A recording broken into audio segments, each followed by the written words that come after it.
समोर या बॅटरी दाखवा.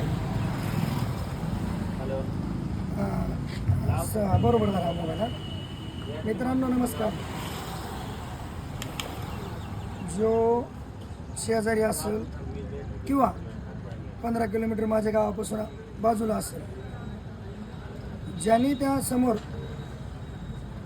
समोरच्याला मॅसेजमध्ये पाठवलं की संतोष शिरसट हा नीचवृत्तीचा माणूस आहे आणि त्याचे गाडीला टायर ही बजाज फायनान्सवर आहे. भावा बॅटरी सध्या मी बजाज फायनान्सवर घेतली, कारण मी भिकारी असं ना का. आणि तू सांगणारा जो आहेस, कारण आपल्यातलंच आहे म्हणजे सांगणारा जो आहे त्या समोरच्याला, कारण ज्याला गु खायचा त्यांनी खाल्ला आहे. आणि मला एकच सांगायचं आहे, मी बजाज फायनान्सवर घेऊ, मी तिकडे कर्ज काढू, मी कोणाचं साल धरू, आणि मी तुझ्या आईपाशी येऊन झोपलो नव्हतो. आणि तिथून मी तिथं पैसे दिले नव्हते की माझे पैसे संपायला. माझं अकाउंट जरी बघितलंच का नाही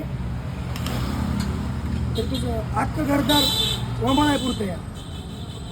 आणि फोन करून सांगतोयस बजाज फायनान्सवर घेतलेल्या हे टायर घेतोय, कारण मी 15 दिवसामध्ये 2 लाखाची टायर घेतो, 1 महिन्यात कंटिन्यू. ते माझं मला माहिती, माझी काय अवकाश आहे माझी मला माहिती.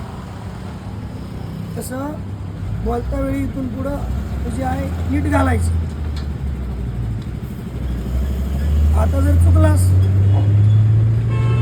तर पुन्हा इथं फटके ध्यानात ठेव. तर चुकी करू नको. आणि विनाकारण बंड्याचा आणि माझा विषय असा आहे, तो माझा दोस्त आहे.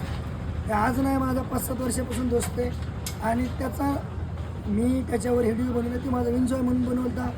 पण त्याच विषयात असं झालं की बंड्याला थोडं वेगळं वाटलं. बरं ते विषय काही नाही, आमचं बोलणं झालं, त्याचा काहीही विषय येणार नाही. आणि बंड्याला मला कोणी ट्रोल करूही नका मोकार.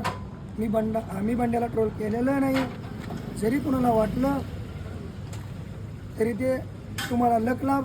आणि मॅसेजमध्ये कोणी शिव्या देऊ नका. पूर्णपणे जेवढ्या मॅसेजमध्ये शिव्या आल्यात त्या पूर्ण जणाला माझ्याकडून प्रत्युत्तर भेटणार आहे, हे माझा शब्द आहे.